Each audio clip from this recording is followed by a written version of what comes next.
that. Like there's all kinds of, we're collecting all kinds of things that we would like to improve in the physical world itself. Hmm. But it's really just again priorities that we hear, what pops from the community, and that's how we prioritize. Yeah. Speaking of, are there plans to add in more special effects like smoke on tires and contrails and that sort of thing? Yeah. So we are definitely working on a new FX system, and that's going to be and in the first updates we're going to deliver to the public. We can't tell exactly now, but it's we're working hardly on that. That's awesome. And of course, one of the biggest questions we're getting right now, can you shed any light if there's going to be some sort of a shared cockpit in the future? Same here. So this has been very well identified as something that was needed. So I can tell you, it's also something we are working on. It has been started. And so for now, we are not, like we did for the sim before, we're not giving dates. It's going to be ready when it's good enough, but it's something we'll bring to the sim, yes. Awesome. And another big one would be we have mentioned that we will see helicopters added to the sim in the future. Do you have any plans on the community helping to test this, maybe from the Helisimmer community and something of that nature? Yeah, Sergio just wrote an email this morning. Oh. So the answer is yes. Like when we say how much we appreciated and frankly benefited from everybody's input, it's going to be the exact same here, right? Like some of us will have to take some helicopter lessons, and then we will also rely on people who fly all kinds of different helicopters because we need to get lots of input. So Right. yeah, clearly we're going to work on this together. Right. Okay. So helicopters are coming in the future, everyone. It's all going to be okay.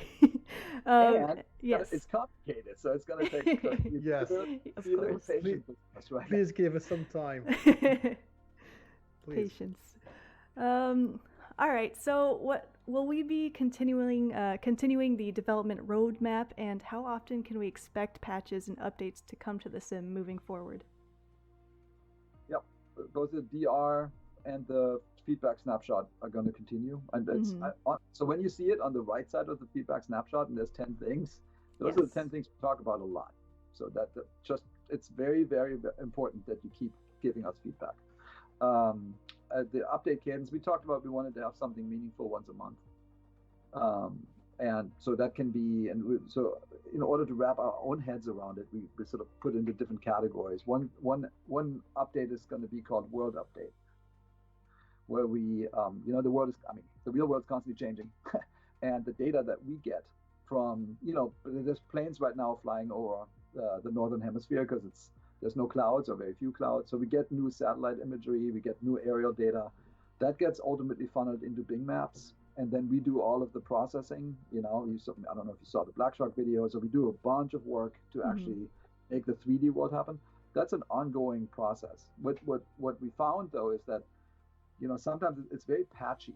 Sometimes there's like 40 square kilometers of something are better, in the middle of nowhere. Yeah. So instead, we are going to update regions. Like we're going to literally take a region of Earth where we know we have much better data now, and we're going to make that interesting in that we're going to put some POIs in. We're going to put some airports in that are handcrafted, and we're going to make some experiences to really light up that place on Earth. And then hopefully everybody's actually going to visit that place on Earth and experience this maybe for the first time. Because a lot of simulation happens in Western Europe and in North America, but there's so many other super cool places. So we're going to go sort of around the world in a continued manner, and so that's the world updates. And then there's sim updates where the way I think about that is basically the features that are on the feedback snapshot, some things that we think, or we just read it, or we watch YouTube videos all the time right now, and then there will also be some bigger updates, like almost, I wouldn't say not just a separate product, but it's big enough to actually make that, to make it. It'll take many, many months or years to actually make that. And we think of those as like PDLC. Like the other two are free. We're not going to, the sim updates are never going to charge for that stuff. But maybe if we, for example, do helicopters, maybe we'll make I don't know. We really haven't talked about it. Maybe 4 to 8 helicopters just to explore what is a helicopter, right? Just a different. There's different helicopters, right? Yeah. And that is enough. We might make that a sort of a paid thing. But there were some questions around that, and I want to answer that. That's actually what Sophie was asking. Does that mean we can't play helicopters without buying stuff? No, that's not the case. So the functionality will be in the base functionality, but we need to make samples, right, to actually develop something similar to our planes that we have in the product now, right? We need to have some planes to make make avionics work. It's going to be the same. So we're going to make a number of, if we want to talk about helicopters, we'll make a few of those and we'll put that in a package, and then you can buy that. But you can also experience helicopters without that. Mm-hmm. Yeah, go ahead. Well, maybe it's the time to speak a bit about the SDK and how it has been made, because we've seen the simulation as a platform, and exactly what George just said. In order to be able to do planes, we did tools to create planes, we did tools to create scenarios, we did tools for everything. And those tools, we are exposing those tools into the SDK. And the SDK will be available for everybody. Everybody could enable the developer mode. Great. And everybody can have an access to the tools we've made for creating the assets. I mean, it's not something that has been depreciated, or it's not something that has been dumbed down or something. It's really the tools we are using here in this very building. So the goal is to do the same for helicopters to anything else. We will have to do some proper tools so people can create their own helicopters or own gliders or own everything. So we need to do that first. And we kind of answered this just now, but there has been a lot of questions of what we will do as far as updates and what third parties will kind of fill in as far as world gaps and things that are currently missing. So can you talk about third parties a little bit and how they're contributing? Super important. Like, so I think maybe I said that before, like, but there's the community of simmers and there's a community of creators. Some of them overlap, obviously, but we think both of them are absolutely critical to make this work and to make the platform a thriving, vibrant ecosystem. And obviously, as you probably know, we were pretty quiet about the sim for the first few years because we had to be like, we really had to work ourselves through it. But after E3, like last year when we announced, the following weeks were spent calling third-party developers, asking them, hey, we want to work with you. What do you need in the SDK? Let's go work together and figure out what the features are. And it's been great. And it's so awesome to see what's happening now. Like just a few weeks ago, we opened up this partnership program, and I think it's now close to 700 companies that have signed up. Wow. It's crazy. Yeah. And then so that just the other day, and it's so awesome for us to see this, right? So just the other day, we basically said, hey, if you want to share your pictures of what you're making, go ahead. Oh my God, there's like 100 airports, dozens of airplanes. That's why we're doing this. It's a platform, right? Mm-hmm. It's good to see that people are embracing it, really. Yeah. So let's delve into a little bit about airports. I know there was some confusion when we first announced the different editions and which airports were handcrafted. A lot of people want to know, what does handcrafted really mean? How many airports will be in the sim? Can you explain that a little bit more? Seth, do you want to take this one? Yeah. So I think the when we say handcrafted, we're really talking about the infrastructures more, the buildings. Every airport on the planet is in the sim. So I would say it's even more than every airport, because we have aerial data for the planet. So even if there is just a small grass strip that some farmer uses once a year to fly up and put some stuff in his fields, it's going to be there because it's in the area. And so you're going to find some grass and you can land there. It doesn't necessarily mean that it is a real airport which is registered. We have 37,000 or so airports which are actually there on the map. You can find them and you can start there and take there's going to be a runway or grass strip. These have also all been handcrafted, but only the runway, the taxiway, the parking lots, and some data, right, to make the airport functional so that you can actually go there and land and all that stuff. Maybe frequencies for radios, all that stuff is there. But the buildings are going to be based on the technology that we showed last week from Black Shark. So they basically find where the building is. They have a footprint. They look at the satellite data. They find what roof type it is. they have a classification of AI which goes in, this may be this type of hangar, or maybe this is a terminal. And then it generates a procedural building. So 37,000 airports or airfields or things have generated hangars and terminals. But the handcrafted airports, what we handcrafted, someone went in, or a team went in even, had pictures and reference material, and they made the actual terminals and each building hangars, and if there's a fuel pump which has a certain color, and they really customized it so that it looks like on the photographs and doesn't have the generic automatic buildings anymore. Mm-hmm. But you can fly to any of the 37,000. It's going to feel reasonably realistic. Building's going to be in the right spot. And in Arcachon, the hangars look okay. They're like the same color. They're maybe not exactly the same hangars, but it still works. Mm-hmm. But every runway, taxiway is all in the right spot. It's still way good enough to actually go fly there and do all the flying you want to do. It just doesn't look exactly like real world. Where the handcrafted ones, they look very, very close to photos. Yeah, and I know the alpha community helped a lot with some of the airports as far as telling us how we could improve. Part of the testing there. So thank you again to the community there for all the feedback you've been providing. Another big question I'm getting is, will you support freeware developers modding the default aircraft to be released on the marketplace?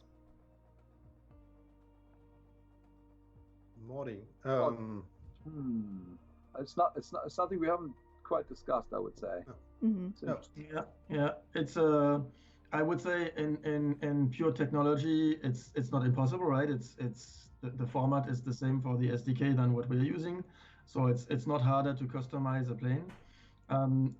It is a question. There's also a problem with that. So if it's a totally different plane, it's different problems than if there's like an infinite number of planes out there. Or maybe it's easier if I give an example. We don't want to I think there's a landing challenge in Courchevel with a DR400. Mm-hmm. We don't want to have a rocket DR400 in the sim which can just I don't know, vertical land on the runway or something like this. So I think we haven't talked about this a lot, but I think technically it's possible. But it might be hard. how that can work. It will be seen as another plane. You can get the data. You can create a plane with the tools we've got, which will be seen as another plane. The tricking part we are talking about is the one that Seb was. I think it was on these interview sessions because we were making so much that I just can't remember. You know, with the kind of slight differences you can get from one model to the others because of the because it's used or because it's every planes are completely reworked and there's different session of what English for that? Seb, help me.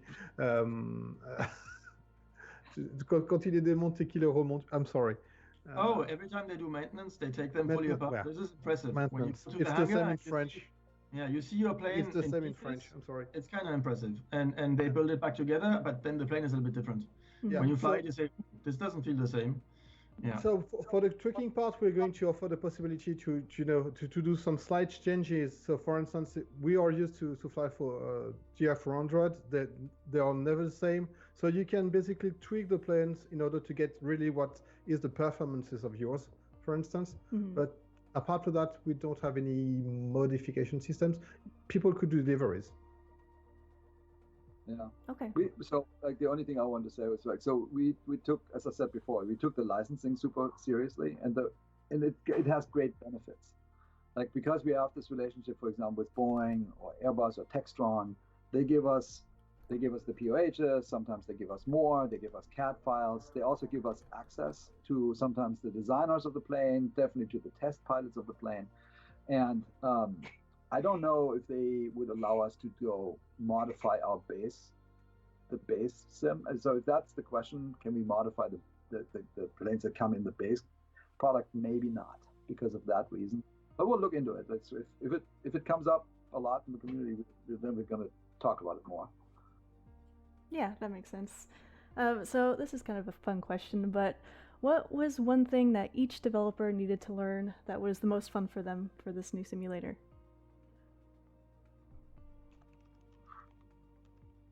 Yep.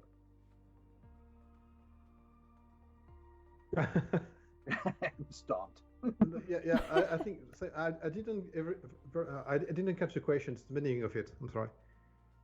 Like, is there anything the developers had to learn going into this new simulator that they just had a ton of fun learning? As far Everything. As everything? Yeah, I really liked the aerodynamics. I think it was a ton of fun. So I like that. The thing I liked the least was the what is the name? Frontology? That's a weird science. I don't know. I didn't like it at all. I still don't understand it really well. It's some sub science of weather, where the fronts, how they work, whatever. I don't really understand that. I prefer just watching the forecasts. But the most fun to me was aerodynamics, definitely, and how the planes fly and why is there adverse yaw, right? Stuff like this I really like, and I like to go experiment it in the real plane. Yeah.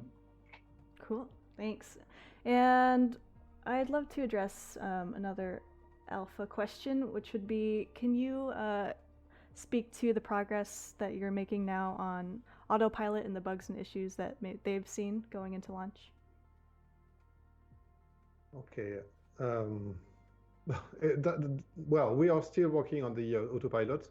We had a conversation with Sebastian no longer than yesterday about that. So it's going to be a work in progress. We're going to add layers of improvements every single update. Seb, do you want to talk about the Autopilot in particular? Yeah. So they are fixing. There's a full team. So the Autopilot team is maybe our biggest team actually. It's because I think one of the big changes is that now the Autopilot is different on every plane. And for example, the Boeing Autopilot style is very different from the Airbus Autopilot style, and so the 747 Autopilot is totally different from the A320 Autopilot. And so that team has a lot of work. And so they also had a lot of bugs. They have fixed, in between updates, they have fixed many bugs, sometimes on one plane type. What was really great during the alpha phase is that we could roll out updates to the Autopilot. Sometimes, however, when one plane got fixed because the system was changed, it would break another plane. And because the Autopilot is now different, it's not just one system and it's the same on every plane, which would have been so much simpler. But no, yeah, that's really the big thing. I know they fixed a lot of bugs during the last weeks. There was a few videos out, so we watch all the videos about the sim, every content creator, everything that happens. So every time I saw Autopilot bug, I send it to the team, and most of the time they were already fixed. It's just that the update wasn't rolled out to the public. Sometimes also, however, it's they told me, yeah, but that's not how the Autopilot works anymore. It's because it's this way in the plane, and reviewed it with the pilot. So the thing is also because the Autopilot system has changed from FS6 a lot, and because it's now dedicated to every plane, sometimes people are not used to how it works. But yeah, there were also many bugs that they have addressed, and I know there's still stuff they need to tweak. For example, there was an oscillation bug.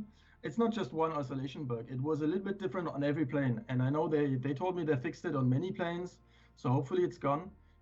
Maybe it's not completely. I don't really know. Actually, it's funny enough. I once did a flight from Denver to Wichita, and I was on a small jet. It had an oscillation bug. Like the jet for 1 hour went do in real life. So I was saying to myself, yeah, this is something which is maybe a little bit harder and actually can actually happen in real life, and they must struggle with this too. But so yeah, this is one of the things we struggle, and yeah, they have done a ton of updates already. So I think it should be much better in the release version. But we will be we will look very much at feedback, at any issues people still see, because it is just so complex when I test it, because sometimes the bug can be depending on the route when they make a navigation where they're actually flying, because in that place there's a constraint which doesn't work, or all sorts of different kinds of stuff. And so yeah, this is definitely something where the world is huge. There's an infinite number of routes you can do. There's many different planes with different systems. They all work differently, and feedback is going to be very important. But we have a big team on it. They're fixing around 50 bugs a day. So I think it's moving fast. If we have the right feedback, it's going to move very fast. Yeah, that's a fantastic answer. Thank you so much, Seb. We have about 5 minutes left, so I'm going to ask two more feature questions and then go over a couple of platform questions. So what's the plan for updates to weather? Like, do you plan on adding more types of clouds, like cirrus clouds?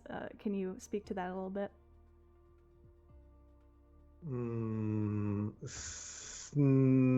So the intention, because on weather, there's two kind of the weather. Sorry, there's the real-time weather and there's the one you can uncraft. So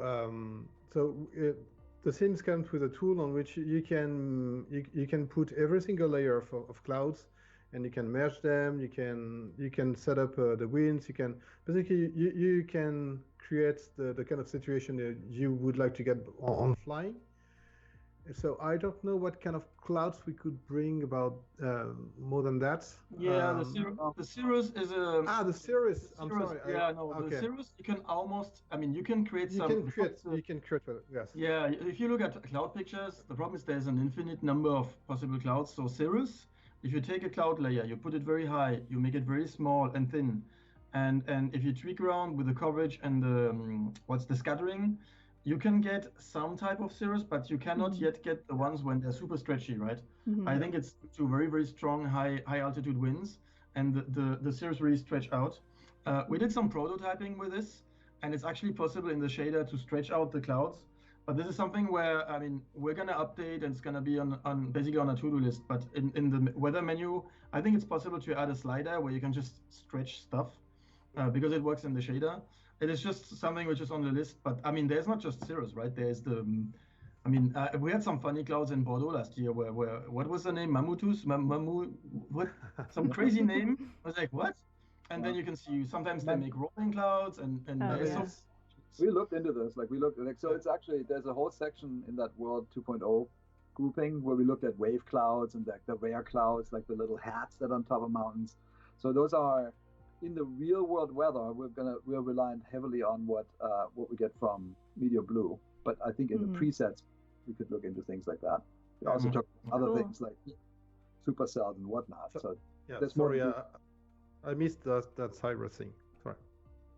Yeah, that's great. That's good to know. Thank you so much. And last little feature question I have that is asked a lot in the forums as well is, will we be able to open doors on the aircraft when they're on the ground? Do you have any insight on that?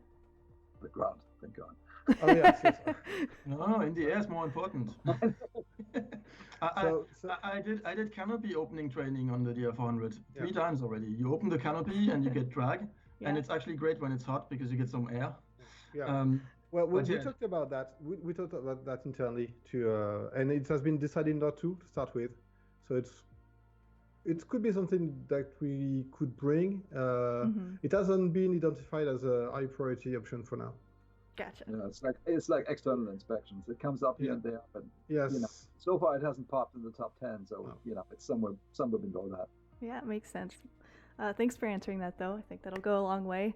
A couple minutes left, so just a couple platform questions. Do we have a release date for Xbox?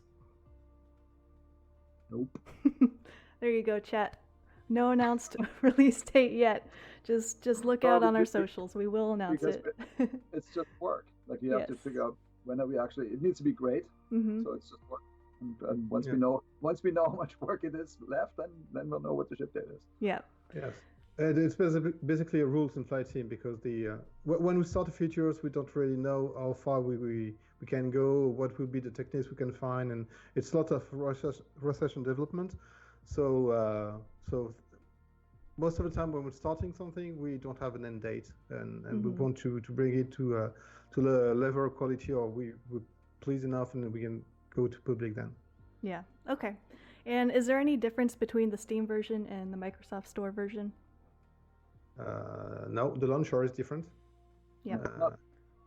No. Same content. I was talking at the very beginning of this presentation. We were talking about the Play5 system, and this system is used to unify all the versions we've got.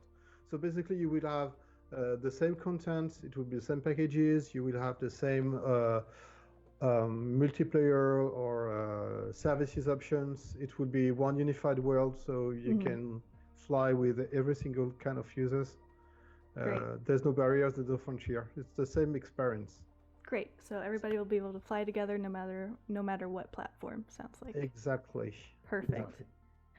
Well, it has been an hour, so we'll stop with the questions there. Thank you guys so much for making the time to do this, for chat. We really appreciate it. And I think this went pretty well, so I'm thinking maybe we should do this once a month, do some developer Q&A. What do you guys think? I think that's great. Like frankly, we've been waiting for this, and it's great to find that we're finally ready to do this. So let's do it once a month. Sounds great. Perfect. So guys, feel free to follow this Twitch channel. We're going to be doing these Q&As once a month to answer top community questions. There'll probably be a place in the public forums once those are live to kind of submit questions, and that way we have a really great list going when we do these. And also watch out, next week there's going to be a ton of Twitch streams here that I'll be announcing tomorrow on our socials, so stay tuned for that. This has been a ton of fun. Do you guys have any final words, last words before we take off? Again, thank you. And this is the beginning of the journey. Let's be on the journey together. Let's have these conversations. Please give us feedback. Forums are great. Videos are great. It all works. We pay attention a lot, and so thank you for all the investment of time and that you actually care, really. Yeah, we do. Yeah, thank you. Yeah, means a lot. All right, guys, hope you have a great rest of your weekend. Watch out, August 18th is when this drops, and we are very excited. Yes. Just, what is it, 5 days? Did I get my counting right? Something like that. All right, everybody. Have a great time. Thank you very much. Enjoy release. See you all later. Goodbye. Bye. Thank you all.